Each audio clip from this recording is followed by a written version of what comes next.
नमस्कार दोस्तों, peak PCS के इस वीडियो में आप लोगों का स्वागत है। उम्मीद करते हैं सब लोग बढ़िया होंगे। तो आज के वीडियो में हम लोग जो है वन लाइनर के रूप में वर्ल्ड ज्योग्राफी है ना, विश्व का भूगोल जो है वन लाइनर के रूप में प्रश्न और उत्तर फॉर्मेट में पूरा देख लेंगे, है ना, जो कि समसामयिक घटना चक्र है ना, और जीएस पॉइंटर के हिसाब से है ना, पॉइंटर के माध्यम से एक एक पॉइंट। तो स्टार्ट करते हैं वीडियो को आज से। सबसे पहले बात करेंगे ब्रह्मांड, है ना, देख लेते हैं।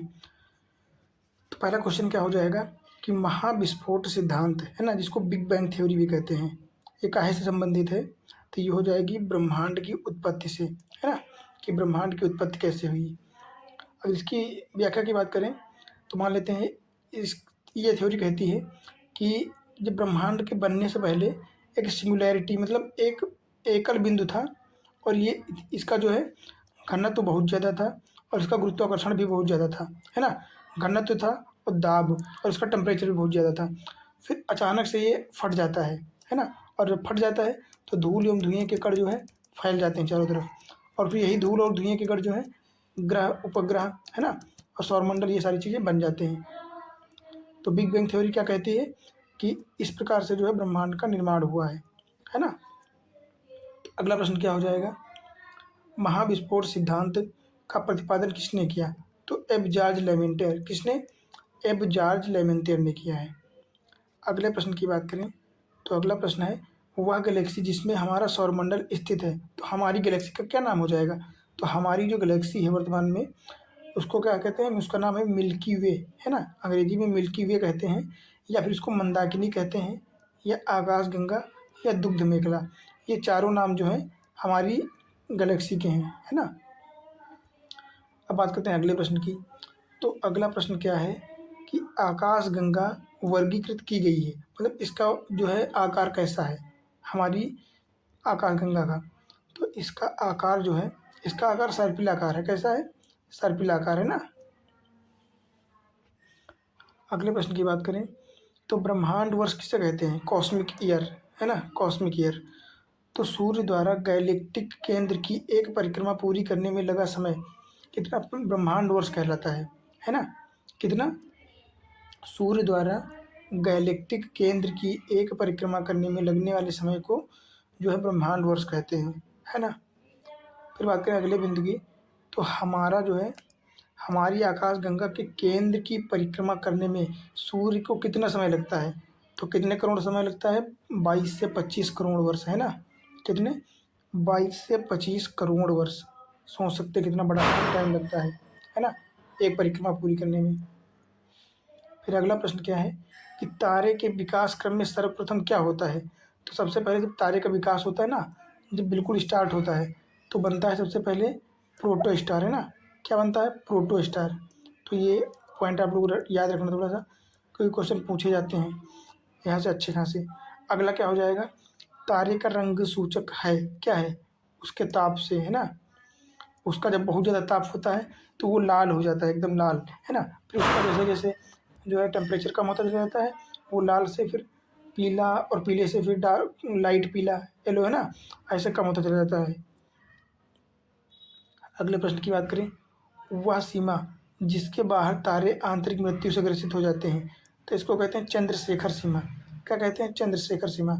इसकी एक लिमिट होती है ना, कि चंद्रशेखर सीमा के अगर 1.33 गुना ज़्यादा बड़ा हो जाएगा तो उसको पल्सर कहेंगे, उससे बड़ा हो जाएगा तो उसको न्यूट्रॉन तारा कहेंगे, है ना। इस प्रकार जो है इसकी परिभाषा की जाती है, जो कि हम आगे देखेंगे अभी।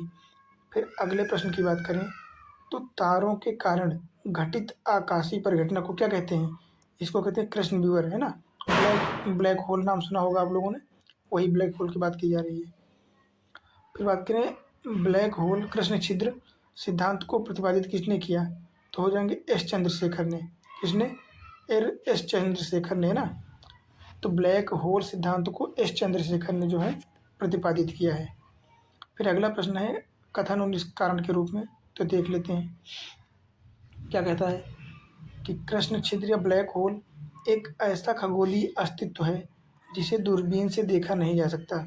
जाहिर सी बात है, इसका गुरुत्वाकर्षण इतना होता है कि किसी भी चीज़ को अपनी तरफ आसानी से आकर्षित कर लेता है ना। कारण क्या दिया गया है कि कृष्ण छिद्र अपनी गुरुत्वीय क्षेत्र इतना प्रबल होता है ना। ब्लैक होल का गुरुत्वीय क्षेत्र इतना प्रबल होता है कि यह प्रकाश को भी अपने आप से बचने नहीं देता, मतलब उसको भी अपनी ओर पूरी तरह से आकर्षित कर लेता है। तो इसका क्या कथन और कारण दोनों सही हो जाएंगे, और कारण इसकी जो है अच्छे से व्याख्या भी करता है। फिर अगले प्रश्न की बात करें तो ब्लैक होल अंतरिक्ष में एक पिंड है जो किसी भी प्रकार के विकिरण या रेडिएशन को बाहर नहीं जाने देता, मतलब अपनी तरफ आकर्षित कर लेता है ना। इस गुण को क्या कहते हैं, इस गुण का कारण क्या है, तो एक बहुत उच्च घनत्व है ना, उच्च घनत्व के ही कारण तो आकर्षण बन पाता है। तो क्या हो जाएगा इसका कारण कि इसका घनत्व बहुत ज़्यादा है ना, इतना ज़्यादा कि किसी भी चीज़ को, अपनी तरफ आने वाली किसी भी चीज़ को अपनी तरफ आसानी से आकर्षित कर लेती है। अगला बात करें सुपरनोवा। तो सुपरनोवा क्या होता है, सुपरनोवा सूर्य का जो लास्ट बिंदु होता है ना, एक मृतप्राय तारा, जब सूर्य की एनर्जी एकदम खत्म हो जाती है तो उसको कहते हैं सुपरनोवा, है ना, एक मृतप्राय तारा। अगले प्रश्न की बात करें तो अंतरिक्ष में तारामंडलों की संख्या कितनी है। तो अंतरिक्ष में जो है वर्तमान में तारामंडलों की संख्या कितनी है, 88 हो जाएगी, है ना, 88 हो जाएगी। अगला क्वेश्चन है पल्सर, कृष्णविवर, क्वासर एवं भंगुर तारा आदि क्या हैं। तो ये सारी चीज़ें हो जाएंगी खगोलीय वस्तुएं, है ना, खगोलीय वस्तुएं। अगला क्वेश्चन क्या है कि अंतरिक्ष में क्या नहीं पाया जाता है। अंतरिक्ष में नहीं पाया जाता है ब्रिटल स्टार और कृष्ण मास्टर, ये दोनों कहाँ पाए जाते हैं, ये दोनों जो है अंतरिक्ष में नहीं पाए जाते हैं। कौन कौन सी चीज़ें, एक तो कृष्ण मास्टर और दूसरा ब्रिटल स्टार, है ना। अगला बात करें एक निश्चित आकृति में व्यवस्थित ताराओं का समूह क्या कहलाता है, तो नक्षत्र कहलाता है ना, नक्षत्र एक निश्चित क्रम में जो है लगे हुए व्यवस्थित होते हैं जो तारे।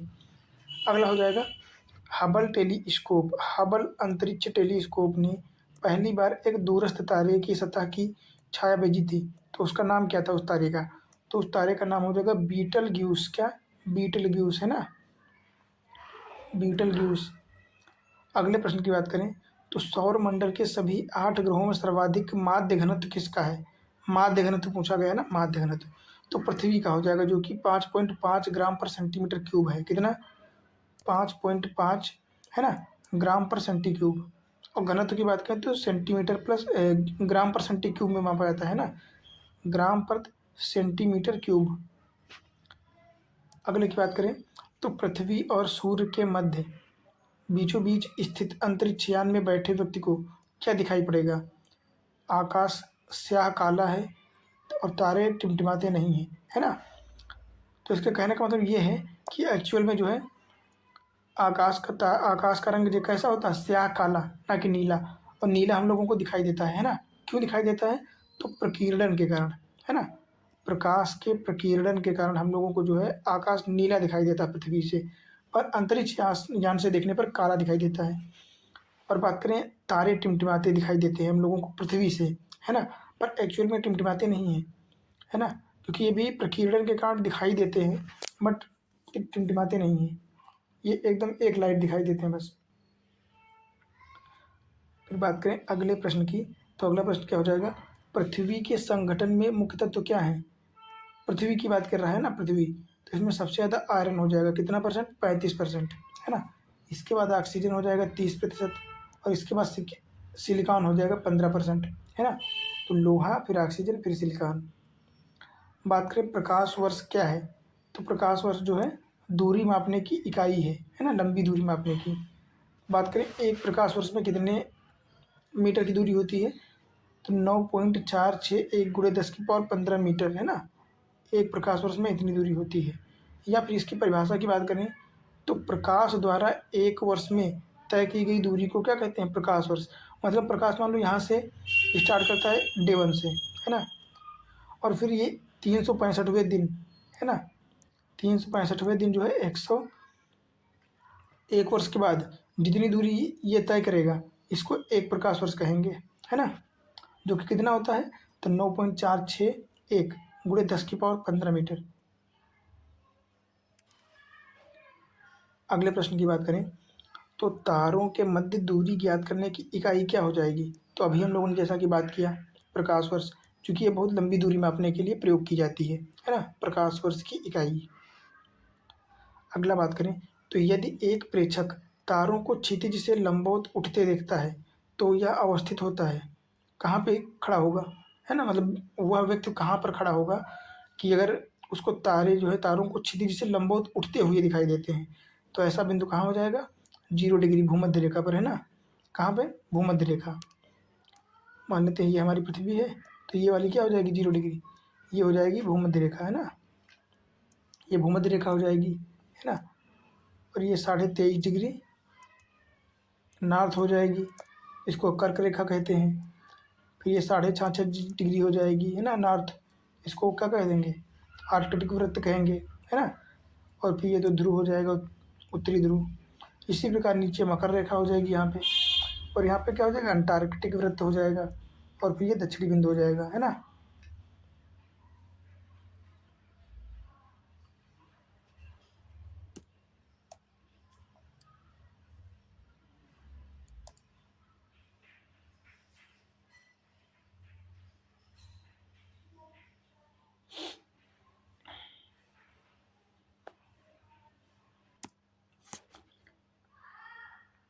अगले की बात करें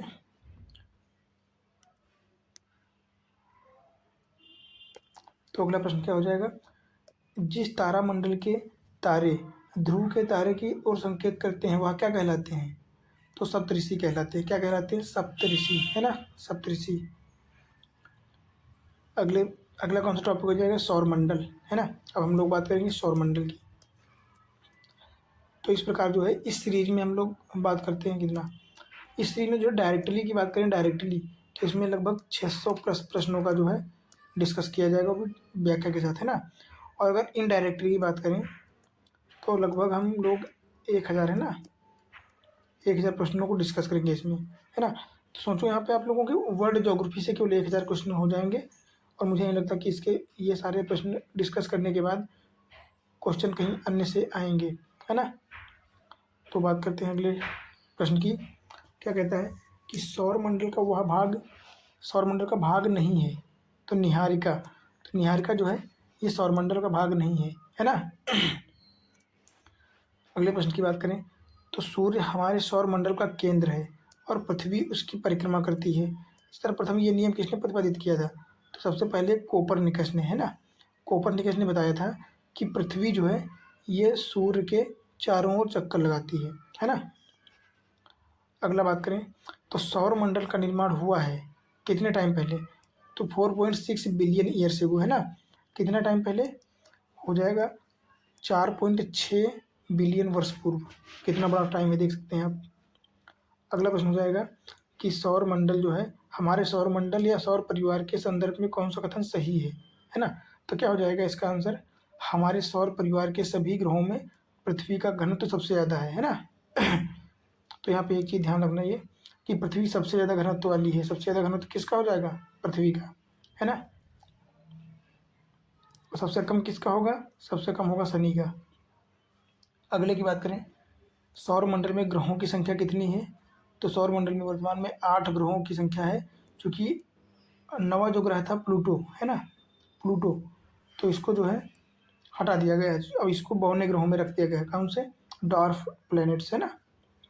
बात करें अगस्त 2006 में पूर्व ग्रहों की संख्या 9 थी, जो कि प्लूटो को हटा दिया गया है ना। अगले की बात करें तो सूर्य से दूरी के क्रम में वह 2 ग्रह जो मंगल और यूरेनस के बीच में है, तो कौन कौन से हो जाएंगे, बृहस्पति और शनि हो जाएंगे। कौन कौन से, बृहस्पति और शनि, है ना। मान लेते हैं ये सूर्य हो जाएगा, सन। फिर ऐसे होते हैं बुध, शुक्र, पृथ्वी, मंगल, है ना। और इसके बाद बृहस्पति थोड़ा बड़ा होता है, फिर शनि, फिर अरुण, फिर वरुण। ये ऐसे 8 ग्रह होते हैं। हालांकि इसके बाद यहाँ पे था जो कि प्लूटो, इसको कैंसिल कर दिया गया है। तो क्या हो जाएगा, और बात करें इनकी तो इनको कहते हैं आंतरिक ग्रह। क्या कहते हैं इनको, आंतरिक ग्रह, है ना। और ये जो होते हैं इनको बाह्य ग्रह कहते हैं, बाह्य ग्रह।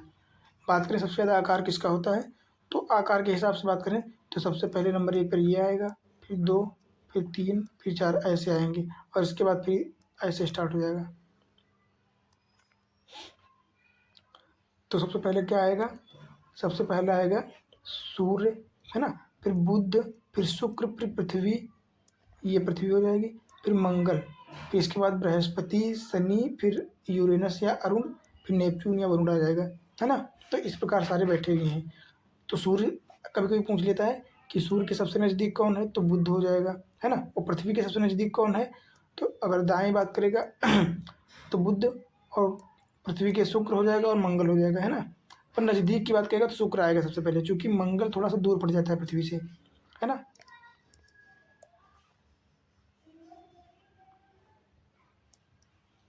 फिर अगला प्रश्न क्या है कि ग्रह सूर्य से दूरी के बढ़ते क्रम में, जो कि हमने अभी बात कर भी ली है। तो सबसे पहले सूर्य के बाद बुध आएगा, फिर शुक्र, फिर पृथ्वी, फिर मंगल, फिर बृहस्पति, फिर शनि, फिर अरुण और वरुण, है ना। फिर अगले की बात करें तो सूर्य तथा पृथ्वी के मध्य कितने ग्रह हैं, तो सूर्य और पृथ्वी के मध्य कौन कौन से हैं, बुध हो जाएगा, शुक्र हो जाएगा, क्योंकि तीसरा नंबर तो पृथ्वी का ही है ना। तो दो हो जाएंगे, बुध और शुक्र। अगले की बात करें पृथ्वी स्थित है, तो पृथ्वी कहाँ पे स्थित है, शुक्र और मंगल के मध्य, है ना, शुक्र और मंगल के मध्य स्थित है। बात करें ग्रहों के बारे में कौन सा कथन सत्य है, ये अप्रकाशमान होते हुए भी चमकते हैं। हाँ सही बात है, क्योंकि ये जो है ये प्रकाशमान नहीं ना होते हुए भी चमकते हैं, क्योंकि ये जो दूसरों से अपनी तरफ क्या रोशनी को आकर्षित करते हैं और फिर रात में चमकते हैं, है ना।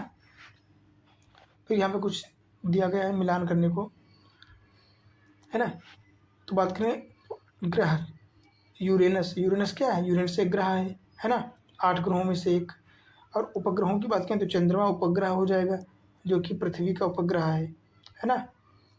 अब बात करें पुच्छल तारा, तो हैली पुच्छल तारा हो जाएगा। और मेराइनर की बात करें तो एक कृत्रिम उपग्रह है, मेराइनर एक कृत्रिम उपग्रह है। फिर बात करें सूर्य से संबंधित बिंदु, है ना, तो देख लेते हैं। सूर्य के केंद्र में उपस्थित पदार्थ को क्या कहते हैं, पदार्थ होते हैं कौन कौन से, इसमें गैस और प्लाज्मा होता है। कौन कौन सी चीज़ें होती हैं, गैस और प्लाज्मा, है ना। बात करें सूर्य की ऊर्जा उन्नत होती है, उत्पन्न होती है, मतलब काहे से उत्पन्न होती है, तो इसमें जो है नाभिकीय संलयन की क्रिया होती है सूर्य में, है ना, जिसमें 2 हाइड्रोजन अणु मिल करके हीलियम का निर्माण करते हैं, और इनके संलयन से जो है एनर्जी उत्पन्न होती है, जिसके कारण सूर्य जो है, सूर्य में तापमान और ऊष्मा की उत्पत्ति होती है ना। तो सूर्य की ऊर्जा उत्पन्न होती कैसे, नाभिकीय संलयन के माध्यम से, है ना, नाभिकीय संलयन। और नाभिकीय संलयन के सिद्धांत पर ही जो है हाइड्रोजन बम काम करता है। फिर अगला बात करें हीरक वलय, डायमंड रिंग एक दृश्य है ना, जिसे देखा जा सकता है कैसे, केवल पूर्णतया पद चिन्ह के परिधीय क्षेत्रों पर देखा जा सकता है ना। तो बात करें अगले प्रश्न की, तो अगला प्रश्न क्या है, सूर्य ग्रहण होता है, तो सूर्य ग्रहण क्या होता है, सूर्य ग्रहण को न्यू मून कहते हैं, क्या कहते हैं न्यू मून डे, है ना, जिसको हिंदी में प्रतिपदा कहते हैं, तो न्यू मून डे। फिर अगला बात करें प्रत्येक सूर्य ग्रहण जो है कब होता है, तो केवल अमावस्या के दिन होता है ना, प्रत्येक सूर्य ग्रहण केवल अमावस्या के दिन होता है। ये थोड़ा सा ध्यान रखना, क्योंकि ये एक्सट्रीम वर्ड है ना, थोड़ा सा देखो ना, केवल अमावस्या के दिन, तो ये थोड़ा एक्सट्रीम है, तो ये अपवाद है, तो ये सही हो जाएगा, है ना, सही है, क्योंकि कभी कभी एक्सट्रीम वर्ड भी सही होते हैं। फिर बात करें अगला, सूर्य ग्रहण क्या होता है, सूर्य ग्रहण कब होता है, मतलब तो जब जो है चंद्रमा, सूर्य और पृथ्वी मान लेते हैं ये तीनों हैं एक सीध में, ठीक है, तो इधर क्या हो जाएगा, चंद्रमा बीच में हो जाएगा, है ना, सूर्य और पृथ्वी के मध्य, तब होगा क्या होगा, तब होगा सूर्य ग्रहण, है ना। और जब कभी ऐसा होता है ना, कभी कभी जब सूर्य और चंद्रमा के मध्य पृथ्वी आ जाती है ना, पृथ्वी, तब क्या होता है, तब अमावस्या होती है ना। तो ये बिंदु दोनों थोड़ा सा ध्यान रखना कि सूर्य और पृथ्वी के मध्य जब चंद्रमा आ जाता है तब होता है सूर्य ग्रहण, है ना। सूर्य ग्रहण में चंद्रमा बीच में आ जाता है, और जब अमावस्या होती है तो पृथ्वी बीच में आ जाती है सूर्य और चंद्रमा के मध्य, है ना। फिर बात करते हैं अगले प्रश्न की, क्या है अगला प्रश्न, चंद्रमा जब सूर्य और पृथ्वी के मध्य आ जाता है ना, फिर क्या है, खग्रास या पूर्ण सूर्य ग्रहण केवल सीमित भूमि क्षेत्र में ही दिखाई पड़ता है, क्योंकि क्यों केवल सीमित क्षेत्र पर दिखाई देता है, क्योंकि पृथ्वी के अनुप्रस्थ परिच्छेद की तुलना में पृथ्वी पर पड़ने वाली चंद्रमा की छाया का आकार छोटा होता है ना। तो जो चंद्रमा की छाया होती है जो पृथ्वी पर पड़ती है उसका आकार काफ़ी कम होता है, इसलिए वो कोई किसी विशेष क्षेत्र पर ही, है ना, कुछ थोड़े ही क्षेत्र पर दिखाई देती है, ना कि पूरी पृथ्वी पर। फिर अगला प्रश्न की बात करें कि सूर्य का प्रभामंडल जिसको हालो कहते हैं, है ना, प्रकाश के अपवर्तन से उत्पन्न होता है क्या? पच्छाभ मेघों के हिम स्फुटकों में, है ना। तो सूर्य का प्रभामंडल प्रकाश के अपवर्तन से कहाँ पर उत्पन्न होता है? तो पच्छाभ मेघों के हिम स्फुटकों में जो है उत्पन्न होता है। फिर अगले प्रश्न की बात करें, एक खगोलीय एकक है ना, एकक मतलब होता है यूनिट। तो 1 एस्ट्रोनॉमिकल यूनिट औसत दूरी है, तो ये पृथ्वी और सूर्य के मध्य दूरी मापने की एक इकाई है ना। जैसे हम लोगों ने अभी देखा था प्रकाश वर्ष, तो प्रकाश वर्ष की तरह ही ये भी है ना, पृथ्वी और सूर्य के मध्य दूरी ज्ञात करने के लिए। बात करें सूर्य और पृथ्वी के मध्य जो है औसत दूरी कितनी है, तो सूर्य और पृथ्वी के मध्य औसत दूरी 150 गुणे 10⁶ किलोमीटर हो जाएगी। कितनी? 150 गुणे 10⁶ किलोमीटर, है ना।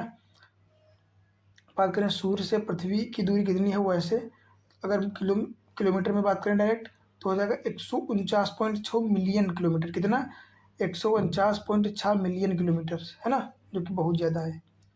फिर अगले प्रश्न की बात करें तो पृथ्वी सूर्य से निकटतम दूरी पर कब होती है? 3 जनवरी को, है ना, जब क्या होता है उपसौर होता है। क्या होता है? 3 जनवरी को उपसौर, है ना। तो इसमें जो है 14 पॉइंट कुछ किलोमीटर होती है इनके मध्य दोनों की दूरी, है ना। यहाँ पे जैसे 14.96 जो है मान लो कितनी ये औसत है ना, पर इसमें जो है 14.14 से कम हो जाती है, 14.70 हो जाती है, 14.70, है ना। और अगर सबसे ज़्यादा दूरी की बात करें तो हो जाएगा 14.97 km, है ना, ऐसे। तो यहाँ पे क्या हो जाएगा 3 जनवरी को जो है सूर्य और पृथ्वी के बीच में दूरी सबसे कम होती है, तो इसको क्या कहते हैं? इसको उपसौर कहते हैं। और जब सूर्य और पृथ्वी के मध्य सबसे ज़्यादा दूरी होती है तो उसको कहते हैं अपसौर, है ना, अपसौर, जो कि कब होता है? 4 जून को होता है। कब होता है? 4 जून, है ना।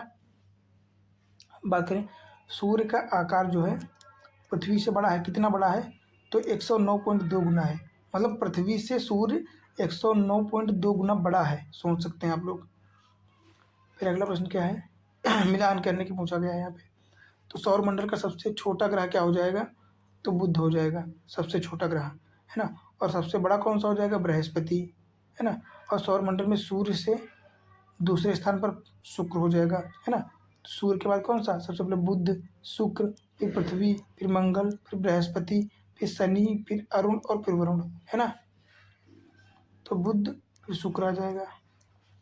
बात करें अगले प्रश्न, सूर्य के निकटतम कौन सा ग्रह हो जाएगा? तो बुध हो जाएगा, है ना। फिर अगला बात करें तो सौर मंडल का मंदतम गति वाला ग्रह, मतलब सबसे धीमी गति किसकी है? तो वरुण की हो जाएगी, है ना। सबसे धीमी गति से जो है ये सूर्य के चारों ओर चक्कर लगाता है। फिर बात करें अगला, आकार के अनुसार घटते क्रम में ग्रहों की स्थिति क्या होगी? तो सबसे बड़ा कौन सा हो जाएगा? सबसे बड़ा हो जाएगा बृहस्पति, फिर शनि, फिर अरुण और फिर पृथ्वी, है ना, ऐसे हो जाएगा। बात करें हाइड्रोजन, हीलियम तथा मीथेन की प्रमुख गैसें हैं जो विद्यमान होती है कहाँ पे? तो बृहस्पति, शनि और मंगल, इन तीनों ग्रहों पर जो है ये तीनों गैसें पाई जाती हैं। कौन कौन सी? हाइड्रोजन, हीलियम और मीथेन, ये बृहस्पति, शनि और मंगल ग्रह पर पाई जाती हैं, है ना। फिर बात करते हैं गोल्डीलॉक्स जोन, कौन सी चीज़ होती है ये? तो भूपृष्ठ के ऊपर वास योग्य मंडल की सीमाएं, आवासीय क्षेत्र, मतलब इनके कहने का मतलब ये है कि जिस प्रकार हमारे पृथ्वी पर जो है जीवन की सभी चीज़ें पाई जाती हैं, जैसे जल हो गया, वायु हो गया, है ना, पृथ्वी हो गई, भूमि, पेड़ पौधे, वनस्पति हो गई, तो ये एक ऐसा स्थान है, ये एक आवासीय स्थल है ना। इसको कहते हैं गोल्डीलॉक्स जोन, मतलब ऐसा जोन जहाँ पर जीवन की सभी इकाइयाँ पाई जाती हों। तो गोल्डीलॉक्स जोन मतलब पृथ्वी की तुलना में ही मान लो मंगल ग्रह है, और मंगल ग्रह पे भी सारी सेम विशेषताएं पाई जाती हैं और यहाँ भी जीवन भी संभव है, तो इसको भी क्या कहेंगे? ये भी हमारे गोल्डीलॉक्स जोन में आता है ना। इस प्रकार जो है वास योग्य मंडल की सीमाएं या विशेषताएं रखने वाले जो है क्षेत्र को गोल्डीलॉक्स जोन कहते हैं, है ना। मतलब ऐसा क्षेत्र जहाँ जीवन की सभी इकाइयाँ या जीवन जीने के लिए जो चीज़ें आवश्यक हैं वो सारी चीज़ें मिलती हैं और जीवन संभव है, तो उसको गोल्डीलॉक्स ज़ोन कहेंगे, बस साधारण सी भाषा में, है ना। अब बात करते हैं बुध की। तो बुध की कौन कौन सी विशेषताएं हैं? वह ग्रह जो सबसे कम समय में सूर्य का चक्कर लगा लेता है, बुध ग्रह हो जाएगा। तो बुध सबसे कम समय में सूर्य के चक्कर लगाता है, कितने दिनों में? 87.96 दिनों में, है ना, जबकि पृथ्वी 365 दिनों में लगाती है। बात करें दो ग्रह जिनके उपग्रह नहीं है, तो बुध और शुक्र, इनके कोई उपग्रह नहीं है ना, बुध और शुक्र का कोई उपग्रह नहीं है। फिर बात करें किसी पिंड का अल्बिडो परावर्तित प्रकाश में दिखने पर उसकी चाक्षुष द्युति निर्धारित करता है ना। इसका मतलब एल्बिडो, सबसे पहले मैं आपको बता दूं एल्बिडो क्या होता है। एल्बिडो होता है, मान लीजिए ये पृथ्वी है, ठीक है, ये क्या है, ये पृथ्वी है, ठीक है, और ये क्या है, सन है, ये है ना, सूर्य। तो जो है सूर्य से आने वाली प्रकाश की किरणें, ठीक है, तो ये जो पृथ्वी के संपूर्ण भाग पर पड़ती हैं ना, पड़ती हैं, और फिर जो है ये वहाँ यहीं से वापस चली जाती हैं, है ना, जो परावर्तित हो जाती हैं, मतलब पृथ्वी पर पड़ने के बाद तुरंत वापस हो जाती हैं, है ना।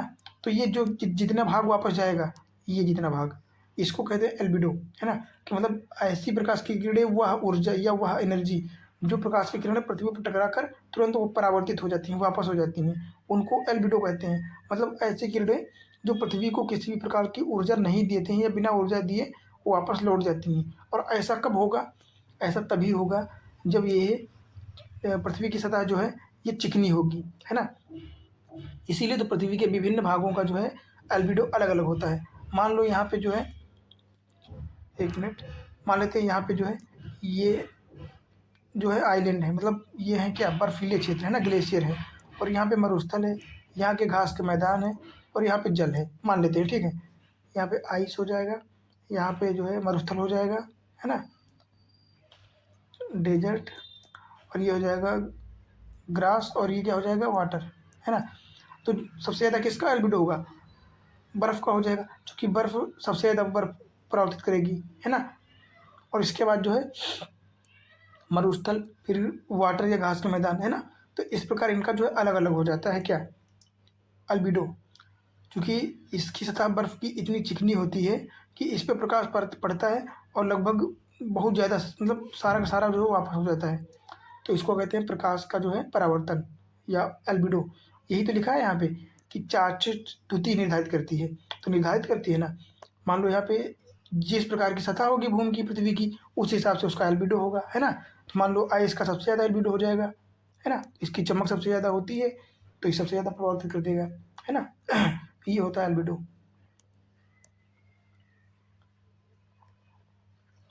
फिर बात करते हैं अगले प्रश्न की। अब बात करेंगे शुक्र की, है ना। तो सौर मंडल का सर्वाधिक गर्म ग्रह कौन सा हो जाएगा? तो सूर्य हो जाएगा, है ना। सूर्य सबसे ज़्यादा जो है गर्म है, और सबसे ज़्यादा यहाँ पे हाइड्रोजन की उपलब्धि है, मतलब उपस्थिति होती है ना, हाइड्रोजन। फिर बात करें अगला, तो इसको क्या कहते हैं, शुक्र को?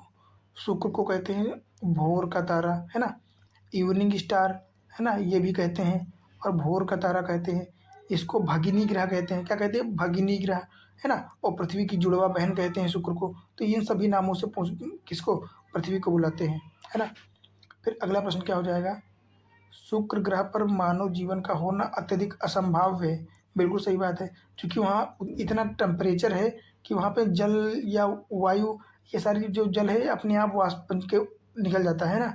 और वहाँ पे इतना टेम्परेचर है कि वहाँ पे रह पाना मुश्किल है, मुमकिन का नामुमकिन है। फिर कारण क्या है, शुक्र के वायुमंडल में कार्बन डाइऑक्साइड का अत्यधिक उच्च स्तर, है ना। तो CO2 जहाँ पे होगा वहाँ पे टेम्परेचर वैसे भी बहुत ज़्यादा हो जाएगा, है ना। तो एक दूसरे की व्याख्या भी करते हैं और दोनों कथन सही भी हैं। फिर अगला प्रश्न है, पृथ्वी की जुड़वा बहन कहे जाने वाले ग्रह सूर्य हो जाए, शुक्र हो जाएगा, है ना। और मैगलन अंतरिक्षयान शुक्र के लिए जो है, शुक्र का चूंकि कोई अंतरिक्षयान है नहीं ना, इसलिए यहाँ पे भेजा गया था कौन सा, मैगलन, मैगलन जो है सैटेलाइट भेजा गया था। बात करें पृथ्वी की, तो पृथ्वी गोलाकार है, ये किसने कहा, अरस्तु ने, है ना। सबसे पहले जो है अरस्तु ने कहा कि पृथ्वी गोलाकार है। फिर अगला बात करें, तो एक जीवधारी के रूप में पृथ्वी का वैज्ञानिक नाम क्या है? तो ग्रीन प्लेनेट कहते हैं इसको, पृथ्वी को क्या कहते हैं, ग्रीन प्लेनेट।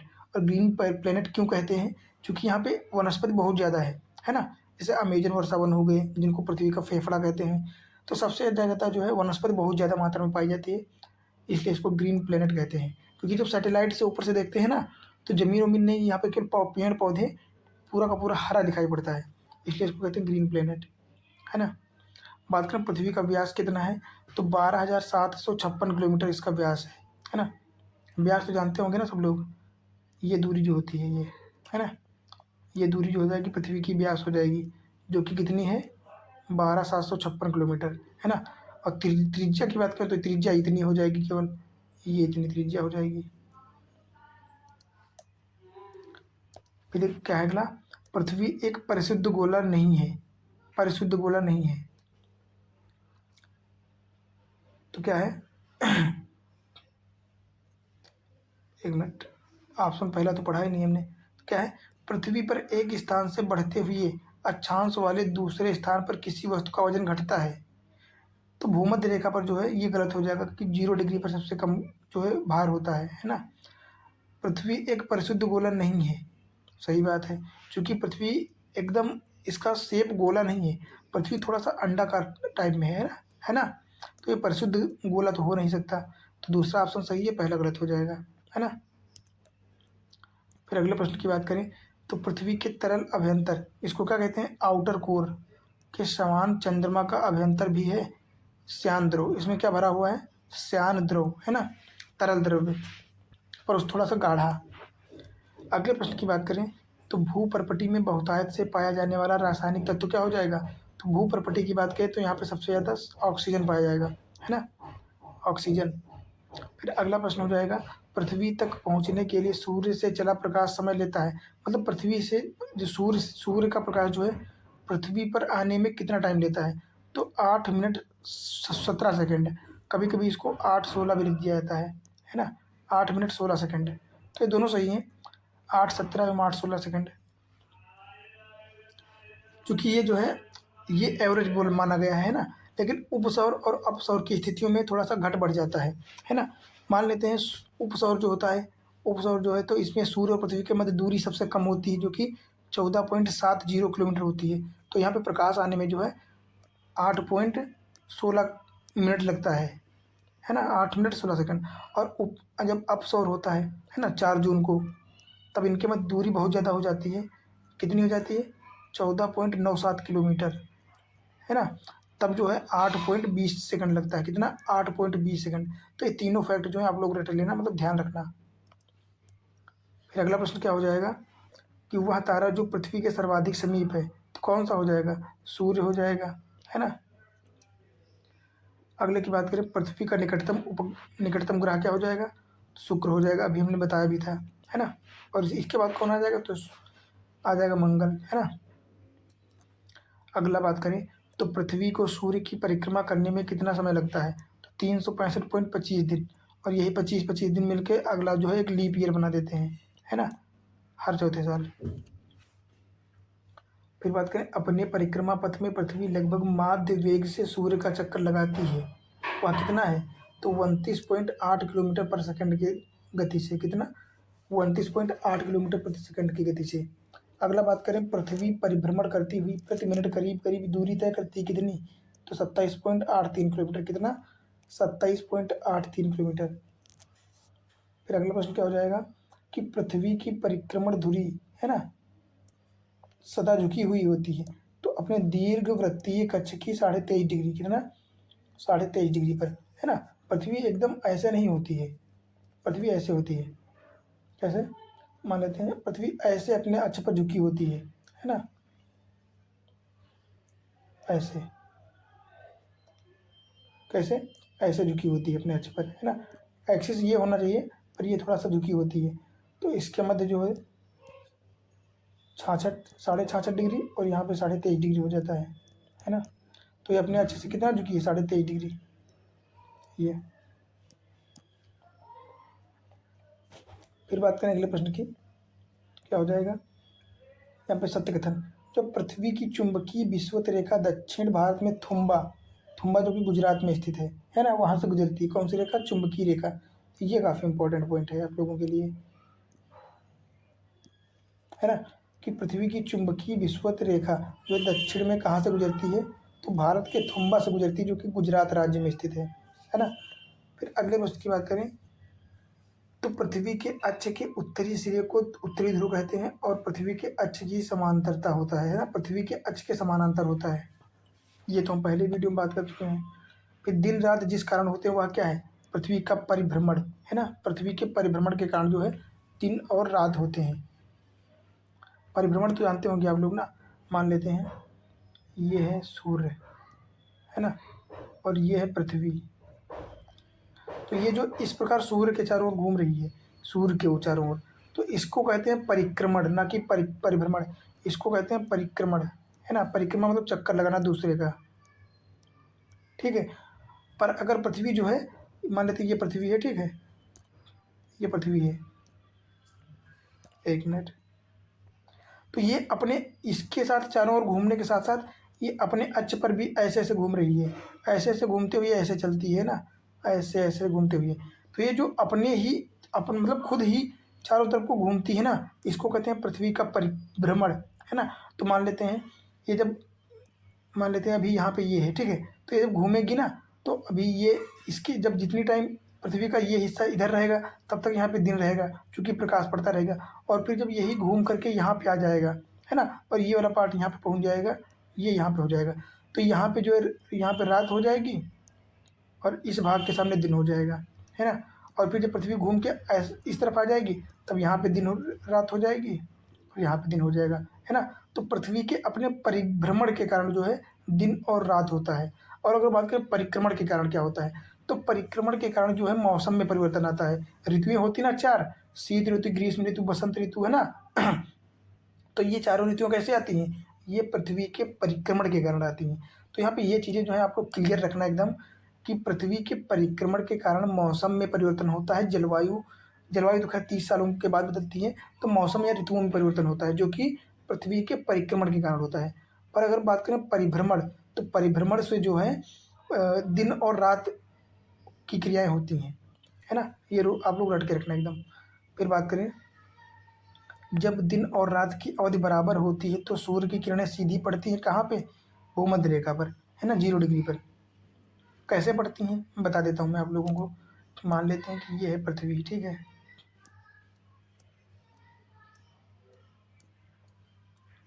ये हो जाएगा 0 डिग्री, ये हो जाएगा 23.5 डिग्री नॉर्थ, ये मकर रेखा, ये आर्कटिक वृत्त, ये अंटार्कटिक वृत्त, ये उत्तरी ध्रुव और ये दक्षिणी ध्रुव हो जाएगा, ठीक है। मान लेते हैं ये सूर्य हो जाएगा, सन, है ना। तो जब सूर्य जो है क्या कहता है कि जब दिन और रात बराबर होंगे, दिन और रात कब बराबर होंगे, जब सूर्य भूमध्य रेखा पर टिका हुआ होगा, है ना। हालांकि सूर्य यहाँ तक इधर जाता है और इधर यहाँ तक, इसको उत्तरायण या दक्षिणायन कहते हैं। जब सूर्य उत्तर की ओर जाता है तो इसको उत्तरायण कहते हैं, और उत्तर से दक्षिण की ओर आता है तो इसको दक्षिणायन कहते हैं, है ना। तो वर्तमान में जो है दिन और रात दोनों भूमध्य रेखा पर बराबर होंगे, क्योंकि इसकी सीधी किरणें कहाँ पे जा रही हैं, भूमध्य रेखा पे जा रही हैं, है ना। और बात करें आगे ध्रुवों की तरफ, तो ये तिरछा जाती हैं, है ना। तो यहाँ पे दिन और रात जो है कम होते चले जाएंगे। जैसे तो इस टाइम यहाँ पे जो है 6 महीने के लिए रात होगी और यहाँ भी 6 महीने के लिए रात होगी, और सबसे यहाँ पे जो दिन और रात भूमध्य रेखा पर बराबर होंगे, है ना। तो ऐसी क्रिया में जो है क्या होता है यहाँ पे, और ये ऐसी क्रिया कब होती है, मतलब कौन कौन सी डेट पे होती है कि भूमध्य रेखा पर दिन और रात बराबर होते हैं। तो ये होगा 22 दिसंबर, नहीं 22 दिसंबर नहीं, एक तो हो जाएगा 23 जून, है ना, और 22 जून या 23 सितंबर, कौन कौन सी, 22 जून और 23 सितंबर, है ना। तो ये दो डेटें याद रखना कि 23 जून, नहीं 22 जून और 23 सितंबर, कब कब, 22 जून 23 सितंबर। ये ऐसी डेट है जब सूर्य भूमध्य रेखा के एकदम सटीक सामने होगा और इसकी किरणें जो है सीधे भूमध्य रेखा पर पड़ेंगी, तब जो है दिन और रात बराबर होंगे। फिर कभी कभी पूछ लेता है कि जो है उत्तरी गोलार्ध, है ना, उत्तरी गोलार्ध में सबसे बड़ा दिन कब होगा। तो उत्तरी गोलार्ध में सबसे बड़ा दिन कब होगा, तो होगा 23 जून को। कब होगा, 23 जून, है ना, 23 जून। और अगर पूछे कि दक्षिणी गोलार्ध का सबसे बड़ा दिन कब होगा, तो ये होगा 22 दिसंबर, है ना। और यहाँ पे एक कंसेप्ट याद रखना कि जिस दिन उत्तरी गोलार्ध का सबसे बड़ा दिन होगा 23 जून, उस दिन जो है सबसे छोटा दिन कब होगा, तो 22 दिसंबर को हो जाएगा। उत्तरी गोलार्ध का सबसे छोटा दिन हो जाएगा 22 दिसंबर, और सबसे बड़ा दिन हो जाएगा 23 जून। इसी प्रकार यहाँ पे क्या हो जाएगा, जो है दक्षिणी गोलार्ध में सबसे बड़ा दिन हो जाएगा 22 दिसंबर, और सबसे छोटा दिन होगा 23 जून को। क्योंकि क्या होगा, जब सूर्य की स्थिति यहाँ पर होगी, है ना, 66.5 डिग्री के समय, तब जो है सूर्य का सबसे ज़्यादा प्रकाश इधर पड़ेगा, तो सबसे बड़ा दिन हो जाएगा, है ना। और चूंकि यहाँ पे सबसे प्रकाश जाने में बहुत टाइम लगेगा, तो जब जो है सूर्य इधर होगा, सबसे दक्षिण में होगा, तब जो है भू उत्तरी ध्रुव पर 6 महीने के लिए रात हो जाएगी, है ना। और जब सूर्य जो है सबसे उत्तर में होगा, है ना, तब यहाँ पे जो है दक्षिणी ध्रुव पर 6 महीने के लिए रात होगी और 6 महीने के लिए दिन होगा, और ये दोनों एक दूसरे के अपोजिट होती हैं, है ना। तो उम्मीद करता हूँ सब लोगों को जो है ये चीज़ें समझ में आ गई होंगी अच्छे से, ये पूरा कॉन्सेप्ट, है ना। तो शायद आप लोग भूलेंगे भी नहीं, समझ में ना आया हो तो एक बार फिर से देख लीजिएगा, थोड़ा सा बैक करके, रिवाइंड करके, है ना, बहुत अच्छे से समझ में आ जाएगा। फिर अगला बात करते हैं दिन रात जिस कारण होते हैं, ये तो देख चुके हैं हम लोग, है ना। फिर बात करते हैं कि मौसम बदलने का कारण क्या है। तो अभी हम लोगों ने जस्ट बात किया है कि पृथ्वी का सूर्य के चारों ओर चक्कर लगाना हुआ अपने अक्ष की ओर झुका होना, है ना, ये दोनों कारण क्या हो जाएंगे, मौसम परिवर्तन में, है ना। फिर अगला क्या है कि पृथ्वी के पृष्ठ पर किसी विशेष बिंदु पर विचार कीजिए, है ना। जैसे दिल्ली शहर, दिन में दोपहर 12 बजे, वहाँ का तापमान सर्दियों की अपेक्षा गर्मियों में सामान्यतः अधिक होता है, क्योंकि पृथ्वी पर गिरने वाली सूर्य की किरणें सर्दी में पृथ्वी के पृष्ठ की दिशा में अधिक झुकी होती हैं, है ना। क्योंकि हम लोगों ने बात भी किया कि ये तो डिपेंड करता है कि सूर्य की स्थिति पृथ्वी के किस बिंदु के, मतलब किस पर, कहाँ पर है ना। तो मतलब मान लो अगर भूमध्य रेखा के सामने होगा तो भूमध्य रेखा पर सबसे ज़्यादा टेम्परेचर होगा, है ना, तो वहाँ पर टेम्परेचर भी ज़्यादा होगा। तो बस यही सारी क्रियाएँ हैं, है ना। फिर बात करते हैं अगले प्रश्न की। अगला प्रश्न क्या है कि अगर सूर्य और पृथ्वी के मध्य दूरी 1/4 कम हो जाए तो अधिक संभावना है क्या चीज़, किस चीज़ की, तो हमारे वर्ष की अवधि कम हो जाएगी, है ना। वर्ष की अवधि कैसे कम हो जाएगी, ऐसे कम हो जाएगी। मान लो ये सूर्य है, ठीक है, और ये पृथ्वी है, तो ये मान लो इसके बीच, ये अभी मान लो ये पृथ्वी है, तो इनके बीच में दूरी बहुत ज़्यादा है, ठीक है। तो ये अभी जब चक्कर लगा रही है चारों ओर, तो अभी इसको कितने दिन लगते हैं, अभी इसको 365 दिन लगते हैं, है ना, जो कि बहुत ज़्यादा है। पर अगर मान लो यही दूरी कम होके इतनी बचे, तो पृथ्वी को चक्कर, सूर्य का चक्कर लगाने में कितना कम टाइम लगेगा, है ना, बहुत कम समय। तो मान लो 85 दिन में हो सकता है कंप्लीट कर ले। तो इस प्रकार क्या हो जाएगा, हमारे वर्ष की अवधि कम हो जाएगी, है ना। जहाँ पहले हमारा एक वर्ष 365 दिन का था, वहाँ अब जो है 50 दिन में ही एक वर्ष पूरा हो जाएगा। तो जितनी ही सूर्य और पृथ्वी के मध्य दूरी कम होती चली जाएगी, हमारे वर्ष के समय जो है कम होता चला जाएगा, है ना। और जितनी ही पृथ्वी और सूर्य के मध्य दूरी बढ़ेगी, हमारे जो है क्या, हमारे जो है वर्ष के दिनों में जो भी है जो है वृद्धि होती चली जाएगी, है ना। फिर अगला प्रश्न क्या है, पृथ्वी पर मरुस्थल भूमि होने की संभावना अधिक रहती है कहाँ पे, 23.5 डिग्री अक्षांश पर, है ना, कर्क रेखा और मकर रेखा के उसमें। क्यों, क्योंकि कर्क और मकर रेखा पर टेम्परेचर सबसे ज़्यादा होता है ना। टेम्परेचर सबसे ज़्यादा जहाँ पे होगा तो वहाँ पे मरुस्थल तो बनेंगे ही, क्योंकि वहाँ पे सूर्य तक सबसे ज़्यादा प्राप्त होगा, है ना। अगला क्या क्वेश्चन है कि कृत्रिम उपग्रह हमेशा पृथ्वी से पूर्वी दिशा में छोड़े जाते हैं, ठीक है, अभी देख लेते हैं। फिर क्या है, पृथ्वी पश्चिम से पूर्व की ओर चक्कर लगाती है और इसलिए उपग्रह को निकास वेग मिल जाता है। दूसरा सही है पर पहला गलत है, चूँकि ऐसा नहीं है कि पृथ्वी की उपग्रह जो है हमेशा पूर्वी दिशा में ही छोड़े जाते हैं। ये तो इसलिए किया जाता है क्योंकि मान लो ये है, ये मान लेते हैं अपना भारत है, ठीक है, और इधर मान लेते हैं पाकिस्तान ज़्यादा चीज़ें हैं, और इधर जो है ये पानी का क्षेत्र बहुत ज़्यादा है ना। तो इसलिए छोड़ते हैं यहाँ से पूर्वी दिशा से, ताकि जो है उपग्रह जाके अगर गिरें भी, आसपास गिरें तो ये समुद्र में गिर जाएं, ना कि किसी देश में, क्योंकि भारत के इधर बाकी इधर जो देश हैं ये काफ़ी दूरी पे हैं, है ना। तो इसलिए जो है पूर्व की दिशा में छोड़े जाते हैं, क्योंकि इधर छोड़ दिए जाएंगे तो इधर पाकिस्तान, अफगानिस्तान, ईरान ये पास पास में है ना। तो यहाँ पर गिरने की संभावना ज़्यादा रहेगी, तो उनको नुकसान होगा। इसलिए जो है सैटेलाइट हमेशा कहाँ से छोड़े जाते हैं, पूर्व की दिशा में भारत के लिए, है ना। ज़रूरी नहीं है कि पूर्व में ही छोड़े जाएंगे, ये तो डिपेंड करता है कि सिचुएशन किस देश की या किस महाद्वीप की कहाँ पे है ना।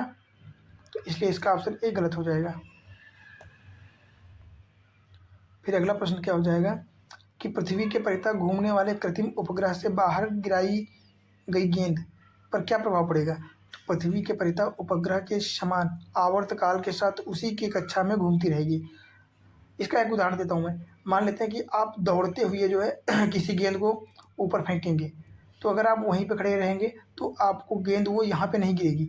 आप जिस स्पीड में दौड़ रहे थे उसी स्पीड में दौड़ते रहेंगे और गेंद भी आपके उसी जगह पे आके गिरेगी, ना कि यहाँ पे, है ना।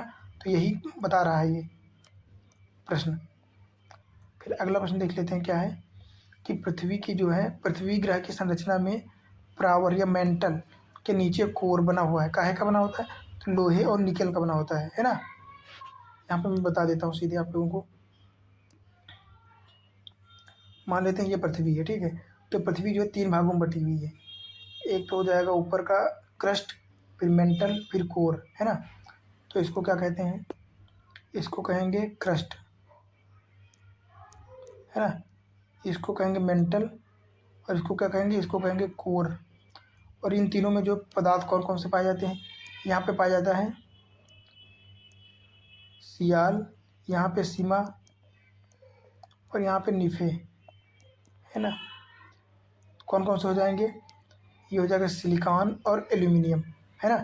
और मेंटल में क्या पाया जाता है, सिलिकॉन और मैग्नीशियम। और कोर में क्या पाया जाता है, सिलिकॉन और आयरन, है ना। नहीं सिलिकॉन नहीं, नियान, नियान और निकिल, यार नियान नहीं निकिल, निकिल और आयरन, है ना। तो यहाँ पे दिया भी गया है, क्या दिया गया, निकेल और आयरन, है ना। तो इस प्रकार आप लोग ध्यान रखना कि क्रस्ट पर पाए जाते हैं सिलिकॉन और एल्यूमिनियम, और मेंटल की बात करें तो यहाँ पे सिलिकॉन और मैग्नीशियम। और अगर बात करें कोर, तो कोर में निकेल और आयरन पाए जाते हैं सबसे ज़्यादा, है ना। और बात करें क्रस्ट की, तो क्रस्ट की भी 2 परतें हैं, अपर क्रस्ट और लोअर क्रस्ट, है ना। तो लोअर क्रस्ट जो होता है ये ठोस होता है, एकदम ठोस। और ये जो होता है ये थोड़ा सा द्रव रूप में होता है ना, तरल होता है। फिर अगला प्रश्न क्या हो जाएगा हम लोगों का, अगला प्रश्न हो जाएगा कि पृथ्वी दिवस कब मनाया जाता है। तो ये तो सबको पता होगा, 22 अप्रैल, है ना। पता नहीं कितनी बार करंट अफेयर्स में रटा होगा आप लोगों ने। फिर बात करते हैं अगले प्रश्न की। अब बात करेंगे हम लोग मंगल ग्रह की, क्या है कि मंगल ग्रह। तो देख लेते हैं, एक ग्रह के दिन का मान और उसके अक्ष का झुकाव लगभग पृथ्वी के दिन का मान और झुकाव के समतुल्य होता है। कौन सा ग्रह हो जाएगा, मंगल। तो मंगल ग्रह को जो है पृथ्वी के समतुल्य माना जाता है। मतलब बहुत सारी ऐसी विशेषताएं हैं जो पृथ्वी और मंगल में समान है, इसलिए जो है मंगल ग्रह पर जीवन की संभावना भी वैज्ञानिक लोग कर रहे हैं, है ना। अगला प्रश्न है कि पृथ्वी द्वारा सूर्य की परिक्रमा की समयावधि की तुलना में मंगल ग्रह द्वारा सूर्य की परिक्रमा की समयावधि कम है। ऐसा कैसे हो जाएगा, जबकि मंगल पृथ्वी के बाद में आता है, तो ऐसा तो होना पॉसिबल नहीं है ना। फिर बात करें मंगल ग्रह का व्यास पृथ्वी के व्यास की तुलना में कम है, बिल्कुल सही बात है। फिर बात करें, चूंकि व्यास के आधार पर बात करें तो सबसे बड़ा बृहस्पति हो जाएगा, है ना। फिर बृहस्पति के बाद क्या, मंगल नहीं आता है, मंगल से पहले देखो सबसे पहले आएगा बृहस्पति, फिर शनि, फिर अरुण, फिर वरुण, और फिर पृथ्वी आएगा, है ना। मंगल बाद में आता है, मंगल का सबसे कम समझो होता है। फिर बात करें अगला प्रश्न, मंगल पर जीवन की उपस्थिति के लिए वह अवस्था जो सबसे सुसंगठित है। तो बर्फ क्षत्रकों की उपस्थिति, है ना, और हिमशीतित जल की उपस्थिति, ये दोनों चीज़ें जहाँ पे पाई जाएंगी तो माना जाएगा कि वहाँ पे जीवन संभव है ना। कौन कौन सी चीज़ें, ग्लेशियर और हिमशीतित जल की उपस्थिति। फिर अगला प्रश्न है, पृथ्वी के अलावा अन्य जीवन की संभावना है क्योंकि वहाँ पर्यावरण जीवन के लिए बहुत अनुकूल है। तो ये क्या हो जाएगा, यूरोपा, बृहस्पति का उपग्रह है यूरोपा, है ना यहाँ पे। फिर बात करें, फिनिक्स मार्स लैंडर मंगल ग्रह की सतह पर उतरा था, कब उतरा था, तो 25 मई 2008 को, है ना। अब बात करेंगे बृहस्पति की। तो बृहस्पति ग्रह के चंद्रमाओं की खोज किसने की, गैलीलियो द्वारा, है ना। इन्होंने एक मिशन भेजा था, गैलीलियो मिशन, है ना। इसके माध्यम से इन्होंने 4 उपग्रहों की खोज की थी, 4 चीज़ों की। फिर बात करें, सौर मंडल में सबसे बड़ा ग्रह ये हो जाएगा। सबसे भारी भी सबसे यही हो जाएगा। सबसे ज़्यादा व्यास भी बृहस्पति का हो जाएगा, है ना। फिर क्या है, सूर्य के चारों ओर एक परिक्रमा के लिए अधिकतम समय लेने वाला उपग्रह कौन सा हो जाएगा, वरुण। सबसे ज़्यादा समय लेता है वरुण, क्योंकि सबसे लास्ट में है ना ये। अगली बात करें तो अगली क्या हो जाएगी, बृहस्पति का वलय होता है सिलिकेटों का बना हुआ है, कहा गया था सिलिकेट्स का। ये भी आप लोगों को ध्यान रखने वाला है कि जो बृहस्पति के वलय होते हैं, मान लेते हैं वलय बृहस्पति है, तो इसके चारों तरफ ये जो वलय होते हैं ना, ये सिलिकेट्स के बने होते हैं। मतलब वह उपग्रह या वह ग्रह जिसके सर्वाधिक प्राकृतिक उपग्रह है, तो बृहस्पति के हो जाएंगे, है ना, सबसे ज़्यादा। अब बात करते हैं शनि की। तो शनि के जो है, शनि सूर्य के चारों ओर एक चक्कर लगाने में समय कितना लेता है, 29.5 वर्ष। देख सकते हैं कितना बड़ा टाइम लेता है। वह ग्रह जिसके चारों ओर वलय हैं, तो शनि, शनि के चारों ओर 7 वलय हैं, कितने, 7। अपनी यात्रा के 7 वर्षों के बाद अंतरिक्ष यान कैसनी ने जून 2004 में जिस जिस ग्रह का चक्कर लगाना आरंभ किया था, वो कौन सा हो जाएगा, शनि हो जाएगा। कौन सा, शनि। फिर बात करें शनि ग्रह जिस ग्रह से गर्म है, नेपच्यून। शनि जो है नेपच्यून से गर्म है। फिर बात करें टाइटन, टाइटन शनि का सबसे बड़ा उपग्रह है, कौन सा, टाइटन। और बात करें सौरमंडल का सबसे बड़ा उपग्रह, तो वो हो जाएगा ज्ञानीमिड, जो कि बृहस्पति का है, कौन सा, ज्ञानीमिड। अब बात करते हैं अरुण एवं वरुण। तो यूरेनस सूर्य के चारों ओर परिक्रमा में 84 वर्ष लेता है, कितना, सबसे ज़्यादा 84 वर्ष। बात करें बौना ग्रह की, इसको कहते हैं तो प्लूटो को कहते हैं। इंटरनेशनल एस्ट्रोनॉमिकल यूनिट द्वारा 2006 में इसको जो है ग्रहों की श्रेणी से निकाल कर बौना ग्रह साबित कर दिया गया, किसको, प्लूटो को, है ना। क्योंकि ये क्या करता था, ये अपनी निश्चित कक्षा में चक्कर न लगा के अपने गलत गलत रास्तों का जो है अनुसरण करने लगता था। कभी कभी किसी दूसरे की कक्षा को काट देता था, या किसी दूसरे ग्रह की चक्कर लगाने लगता था, है ना। बात करें सौर परिवार का सबसे छोटा उपग्रह, तो बुध हो जाएगा। सौर मंडल का सबसे ठंडा ग्रह, तो नेपच्यून हो जाएगा। ये सारे पॉइंट आप लोगों को रटने वाले हैं, है ना। बात करें सौर जगत में सबसे दूर, तो कभी वरुण था, कभी यम हो जाता है, क्योंकि ये जो चक्कर लगाते हैं ना, तो चक्कर के हिसाब से कभी अरुण पहले आ जाता है, कभी दूर पहुंच जाता है। फिर बात करें निक्सियम हाइड्रा किसके चंद्रमा है, तो प्लूटो के। ये भी आप लोगों के महत्वपूर्ण है। निक्सियम हाइड्रा जो है चंद्रमा या उपग्रह किसके हैं, तो ये हो जाएंगे प्लूटो के। अब बात करते हैं चंद्रमा की। मानव ने चंद्रमा पर पहला कदम कब रखा था, 1969, कब, 1969। सी ऑफ ट्रैंक्विलिटी, शांति का सागर, ये कहाँ पर स्थित है, चंद्रमा पर। चांद का सदैव एक अभिन्न फलक ही पृथ्वी की ओर जो है अभिमुख दिखता है, बिल्कुल सही बात है। चांद अपने अक्ष पर 23.5 डिग्री दिवस जो है घूर्णन पूरा करता है, जो लगभग उतनी ही अवधि जिसमें पृथ्वी, ये बिल्कुल भी गलत है। ये पृथ्वी के लिए सही है, पर चंद्रमा के लिए गलत है ना। हाँ, पर ये बात बिल्कुल सही है कि चंद्रमा का सदैव एक ही भाग दिखता है। ऐसा क्यों है, मैं ये भी बता दे रहा हूँ। मान लेते हैं ये पृथ्वी है ना, और ये यहाँ पे चंद्रमा है, ठीक है। तो पृथ्वी भी जो है, पृथ्वी भी सूर्य के चारों ओर ऐसे भी घूम रही है, और अपने आप भी ऐसे घूम रही है। तो पृथ्वी अपने भी ऐसे घूम रही है पश्चिम से पूर्व की ओर, और चंद्रमा भी घूम रहा है, ठीक है। तो जब घूमेगा, मान लो, तो पृथ्वी जैसे जैसे घूमती चली जाएगी, मान लो यहाँ पे एक बिंदु है और चंद्रमा पे यहाँ बिंदु है, ठीक है। तो इसका इतना ही भाग क्यों दिखाई पड़ेगा, क्योंकि मान लो पृथ्वी यहाँ से यहाँ पहुँच गई, चंद्रमा भी यहाँ से यहाँ पहुँचेगा, तो इसका जो ये बिंदु है और ये बिंदु, चूँकि दोनों घूम रहे हैं ना, तो ये दोनों हमेशा एग्जैक्ट रहेंगे एक दूसरे के सामने। इसीलिए जो है पृथ्वी से हम चंद्रमा के इस तरफ का कोई भाग नहीं देख पाते हैं, सिर्फ यही इतना देख पाते हैं, क्योंकि दोनों सेम गति और सेम चीज़ों से जो सेम दिशा में घूम रहे हैं, है ना, इस कारण। फिर अगला प्रश्न देख लेते हैं। पृथ्वी पर चंद्रमा से पृष्ठ का केवल एक फलक ही दिखाई देता है, बिल्कुल सही बात है ना। ये तो शायद दोनों काफी हो गए हैं। फिर क्या है, अपने अक्ष पर चंद्रमा के घूर्णन का काल उसके पृथ्वी के चारों ओर घूमने के काल के बिल्कुल बराबर है, बिल्कुल सही बात है, स्पष्टीकरण है। जो बात मैंने अभी फिगर के माध्यम से बताई है, सेम टू सेम लिखा है यहाँ पे, है ना।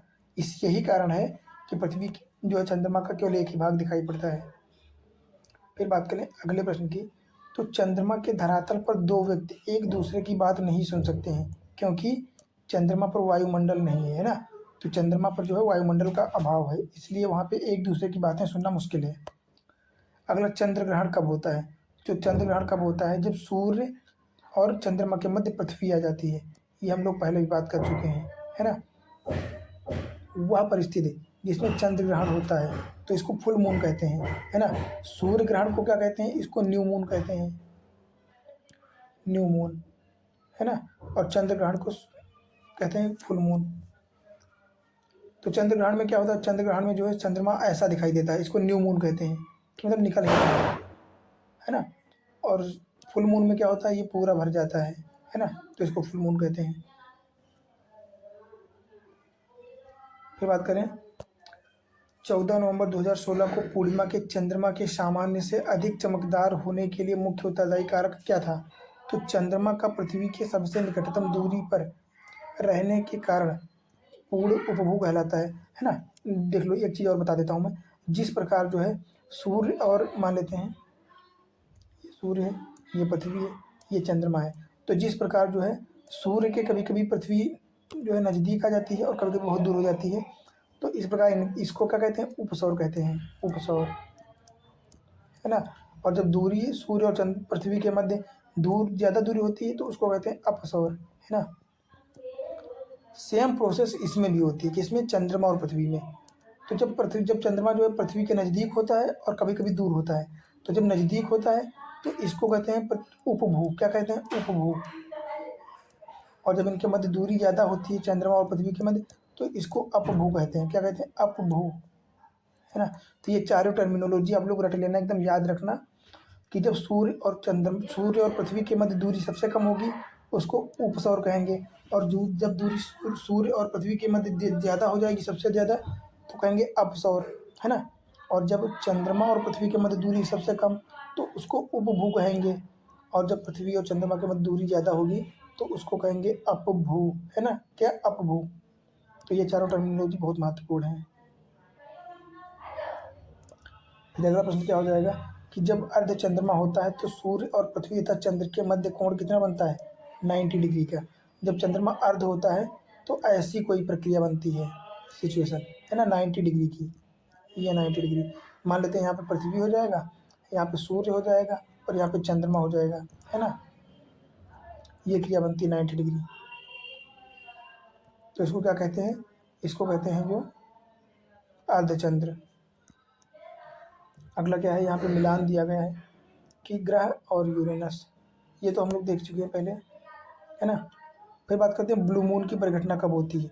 तो ब्लू मून की परिघटना कब होती है, जब एक सौर वर्ष में एक अतिरिक्त पूर्णिमा होती है ना।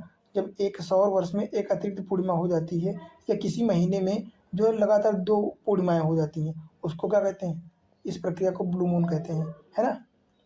फिर बात करते हैं जब किसी वस्तु को पृथ्वी से चंद्रमा पर ले जाया जाता है तो उसका भार जो है घट जाता है, बिल्कुल कम हो जाता है। बात करें चंद्रमा की पृथ्वी की औसत से कितनी दूरी है, तो 38 कितना हो जाएगा, 3,84,400 किलोमीटर, कितना, 3,84,400 किलोमीटर। अब बात करते हैं क्षुद्र ग्रहों की, क्षुद्र ग्रह क्या होते हैं,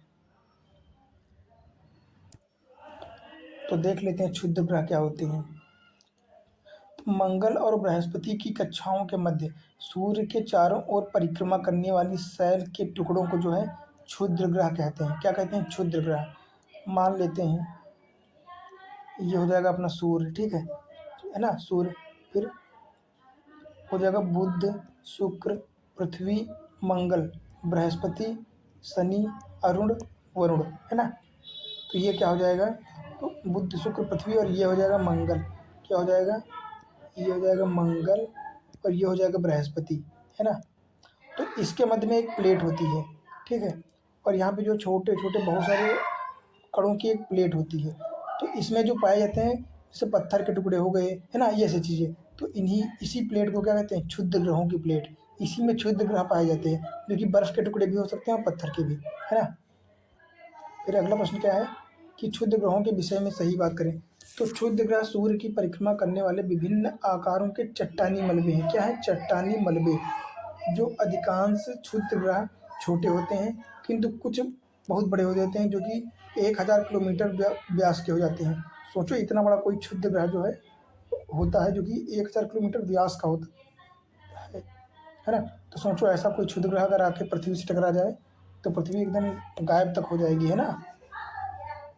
फिर बात करते हैं सौर मंडल में क्षुद्र ग्रह जो हैं छोटे खगोलीय पिंड होते हैं। ये जिन ग्रहों के मध्य पाए जाते हैं कौन से हो जाएंगे? मंगल और बृहस्पति। फिर बात करें क्षुद्र ग्रहों तथा धूमकेतु के मध्य अंतर क्या है? तो क्षुद्र ग्रह चट्टानी ग्रहिकाएं प्लेनाइड होते हैं। क्या होते हैं? प्लेनेटॉइड होते हैं, है ना। जबकि धूमकेतु हिम शीतित गैसों के निर्मित होते हैं। तो एक चीज़ ध्यान रखना कि क्षुद्र ग्रह जो होते हैं, क्षुद्र ग्रह ये चट्टानों के बने होते हैं। और अगर बात करें धूमकेतु तो ये बर्फ के टुकड़े होते हैं, है ना।